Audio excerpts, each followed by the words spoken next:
I just drove the Model Y.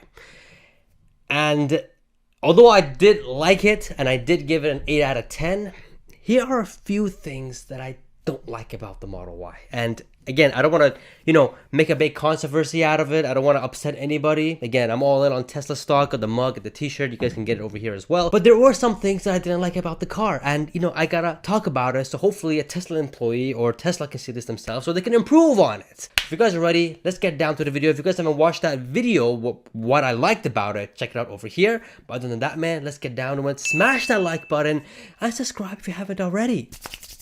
Let's go. First things first. Number one, suspension.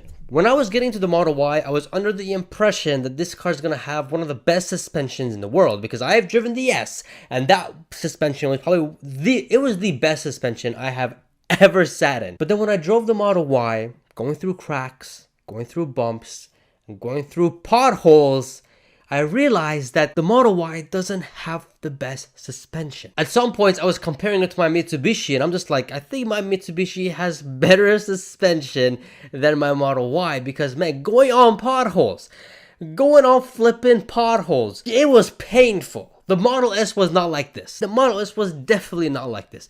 But this, it was painful. Going through potholes, it was painful. It hurt a bit sometimes. The suspension, I would give it a 5 out of 10 because it was an okay suspension, but not Tesla standards. You know what I mean? I think as they go forward, they will improve the Model Y. Hopefully when they do a refresh on it or when they upgrade it, they can put more springs or airs on the suspension so they can gather more of that shock when you go through potholes. But for now, the suspension, I wasn't too much of a fan.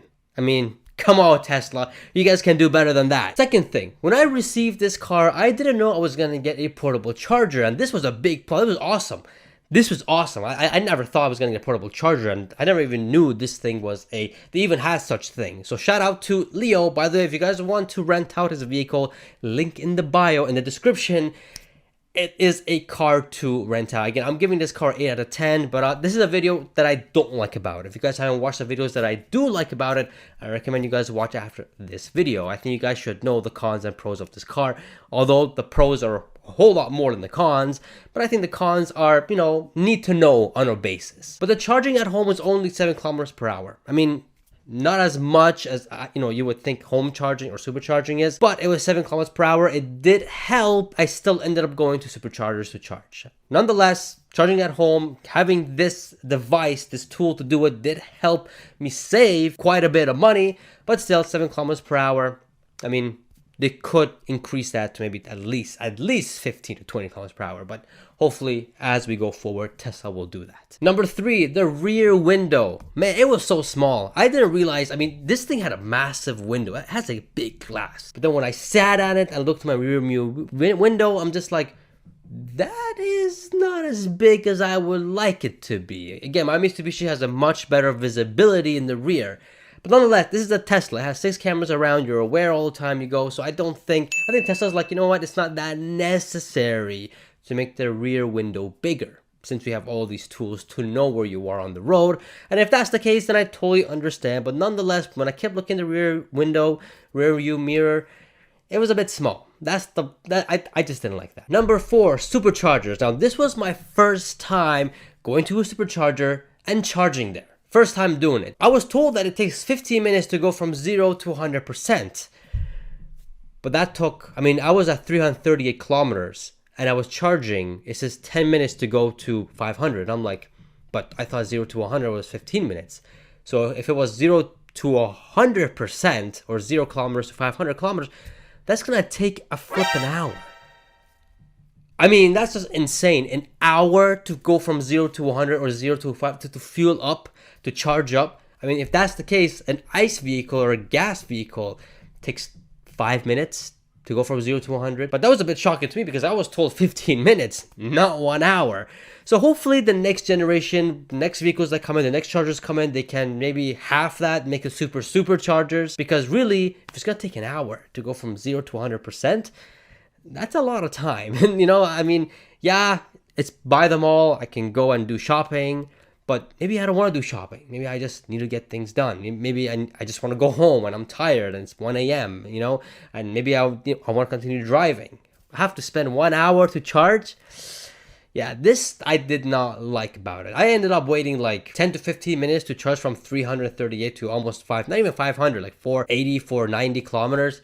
So yeah, that wasn't really the best. But we do know 4680 is coming, and we do know Tesla is going to be continuing improving the superchargers and charging network. I mean, heck, they have the best charging network. Everyone is joining Tesla. So that is a sheesh moment right there. I'm going to trust them. They're going to make it better and stronger and faster as we go on with time. And hey, the one good thing about that is that 100% of these superchargers are renewable energy. They're coming from renewable energy. So you feel good about it. It's just the timing.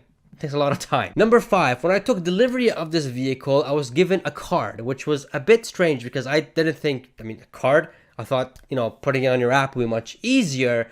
But I was given a card compared to when I was driving the Model S. They actually gave me a key, which looks like an actual, car key. Like the actual vehicle was the key, which was awesome. But the card, and Leo, if you're watching this, man, oh boy, I lost that card 30 minutes after taking delivery. Bruh. We were late for the cottage because of this. I had to go and dig everywhere to find out where I put this card, and I ended up putting in the trunk underneath all the flippin' stuff. And that delayed us about 30 minutes. I'm just like, a card is okay, but, make it more convenient. A card, in my opinion, in this experience, is easy to lose. It's really easy. As someone like me, I lose a lot of things. So in that case, I don't think having a card would be a good idea. Just say, here's the application. If you're renting it to somebody or giving it to someone, just make a new account. And there you go. And you also have more control over it as the owner. So I think having the app would be a whole much easier than just having a silly card. It wasn't convenient at all, so I didn't like about that. I'm gonna give that maybe a 2 out of 10. A card for a key, and I wasn't digging that. Again, not a Tesla hater, just showing the pros and cons about it. And the last thing that I didn't like about this car, is that this car did not have an aux cable. Guys, you guys know I have a 2007 iPod. It doesn't have any Bluetooth. It doesn't have any of that C-type. And I use an AUX cable or an aux cable when I plug it into my car to listen to stuff. This thing only had C-type. Even though I used the converter, it still did not connect. And I was extremely sad because I couldn't listen to my favorite music going to places. Apparently, you would have to get a device that connects to this, that will connect to a Bluetooth, then you connect to the car, which is a bit too much. Hey, Tesla guys, if you guys are watching this video, please bring the aux back. Put it anywhere. Just please bring the aux back. I don't care if it's less parts, whatever. Just bring the aux back. Please, the aux is my life. And I was crying. This was one of the biggest downfall when I tried to listen to music, when I tried to go places. Like, there's no aux cable. Why? But these are the things that I didn't like about the Model Y. Let's see how the Model 3 will be, because I'm going to be renting it out in about 3 days time, 4 days time. So that's going to be very exciting.